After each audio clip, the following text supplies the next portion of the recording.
Hi everybody, this is Julissa. Thank you so much everyone for coming back to my channel. And if you're listening in the podcast, thank you so much for listening. I'm here January 9, 2024. I'm here to give you breaking news. There is a situation that's happening right now in Ecuador, in the capital city of Ecuador, Guayaquil. And there is a situation happening that's very disturbing. In case you haven't heard yet, but apparently armed gunmen stormed into the university there in Ecuador. Also, they took over a TV channel while it was going live.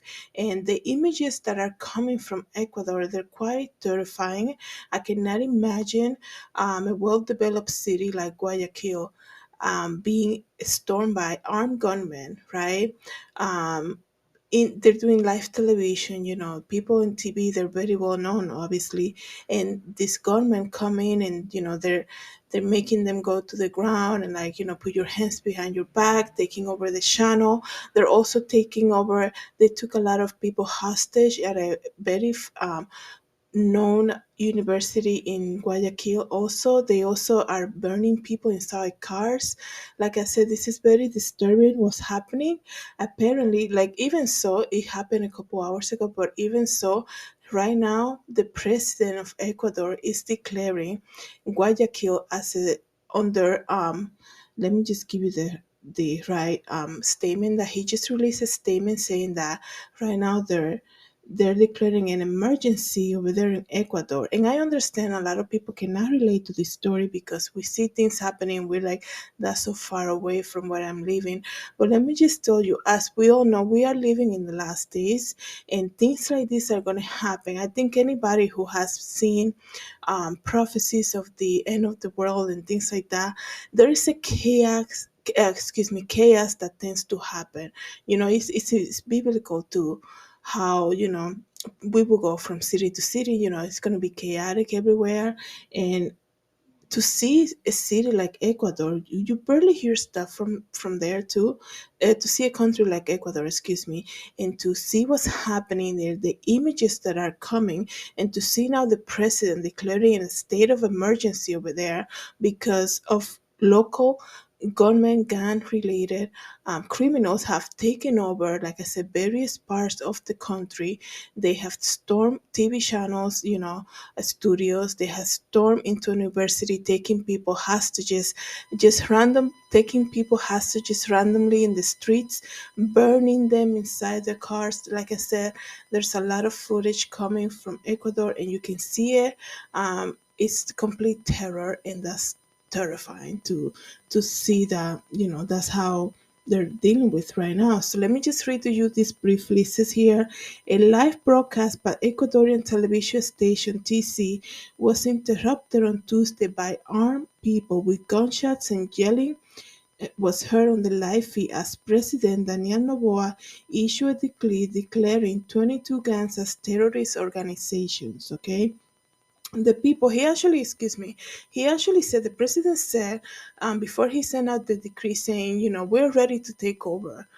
He said our national guard in Ecuador is ready to control the situation that's happening. And kind of like an hour after that, he's declaring in a state of emergency. So it is quite shocking how everything just changed so fast. Definitely a planned attack. This is definitely a planned attack because it happened. It's not like they just took over a TV station and like we're gonna have our voices heard. It's multiple locations, and this is still happening right now. Like I said, the people were wearing balaclavas and mostly dressed in black. Were seen wielding guns and accusing staffers before they cut off the live feed. So it was a live TV channel doing their normal broadcasting, like all these TV channels that we see on a daily basis, and they got stormed by armed gunmen. And the president called them terrorist gang members. And let me just see here. The National Police said on social media that it was evacuating the public channel studio in Guayaquil, verifying the condition of the staff there, and reestablishing orders. Police in Guayaquil confirmed 13 arrests, and police on social media posts show photos of young men lying on the floor with their hands zip tied behind their back.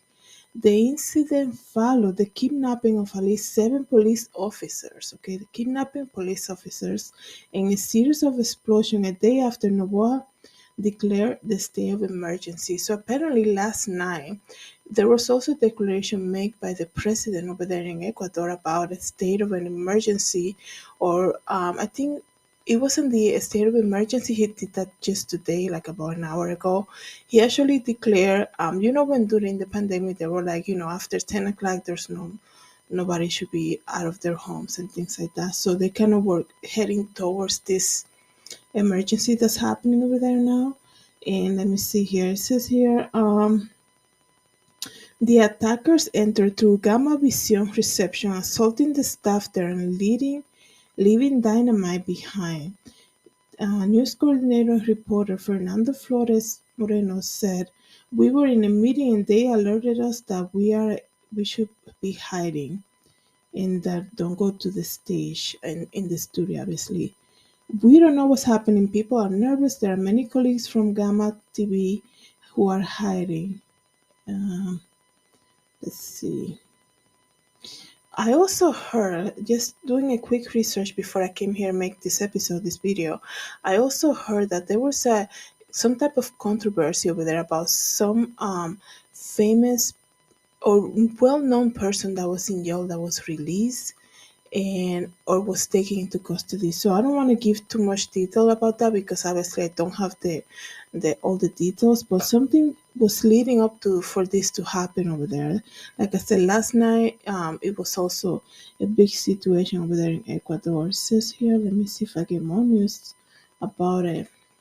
It's just kind of hard to see college students coming out of the university running for their life.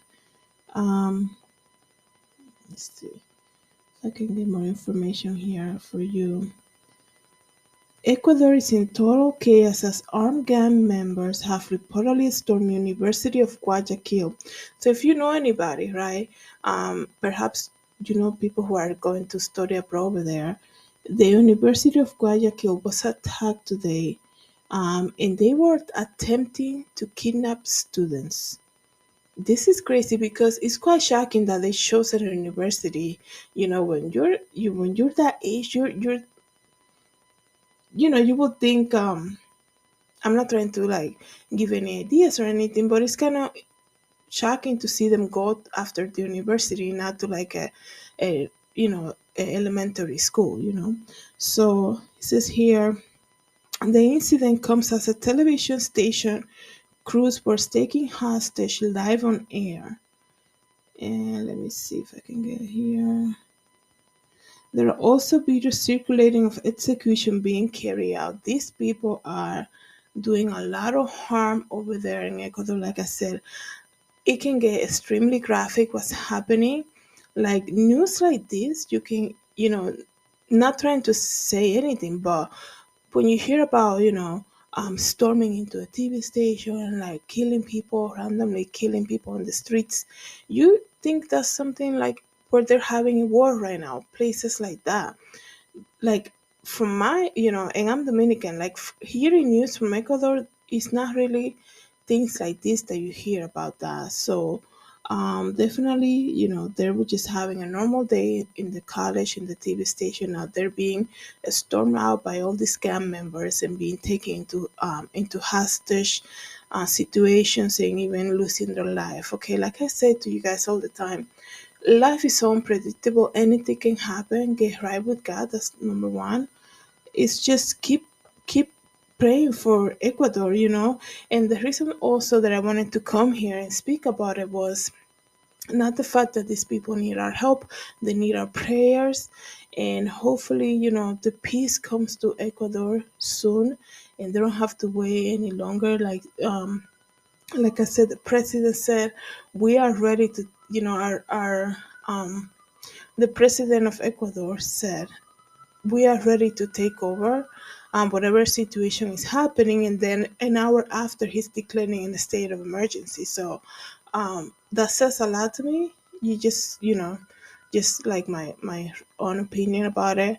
So pray for the people over there, pray for peace, and I don't know. It's so hard for me to not think just because it's not, I know you hear sirens and all of that right now going around here, but just because a lot of the times we think just because it's not happening outside our window, it's not definitely affecting us.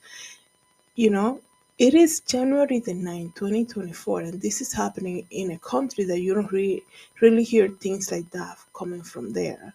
And it's quite shocking, and I hope there are not going to be any copycats. I know here in New York they're protesting the war, they're shutting down tunnels and bridges and all of that. And one thing is to have your voice heard and all of that. I can understand that.